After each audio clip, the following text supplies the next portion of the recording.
Quand on, quand on a fait un film, on essaye toujours de se souvenir après coup de comment le film est né, quelle est la première petite impulsion, la première petite pichenette, première petite graine.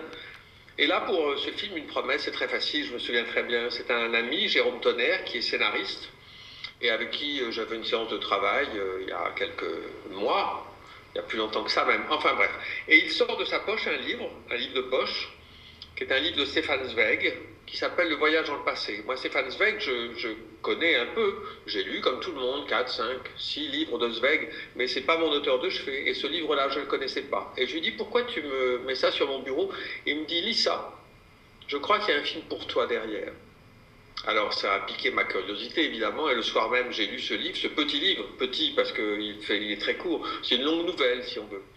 Et j'ai lu ce livre avec un point de vue, une attitude très très particulière, très originale, c'est-à-dire que je l'ai lu, non pas en me disant est-ce que ce livre me plaît, mais au-delà de ça, je me disais est-ce que, effectivement, comme me le promet Jérôme Tonnerre, comme l'a senti Jérôme Tonnerre, est-ce qu'il y a un film pour moi, est-ce qu'il y a un film à faire?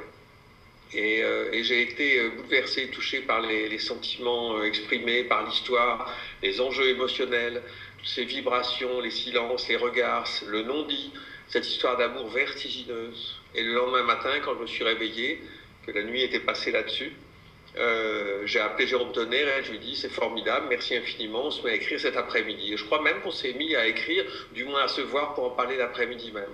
Alors j'ai fait des tas de films très différents dans ma vie, je ne vous apprends rien, c'est incohérent, limite hirsute, mais je me rends compte que quand je reviens régulièrement à des histoires comme l'histoire d'une promesse, une histoire d'amour qui parle du sentiment amoureux, du désir amoureux, je ne dis pas que c'est ce que je fais le mieux, mais c'est là que je me sens le plus moi-même.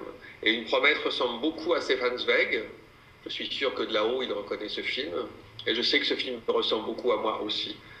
Donc je souhaite que les émotions qui étaient les miennes deviennent les vôtres. Merci infiniment.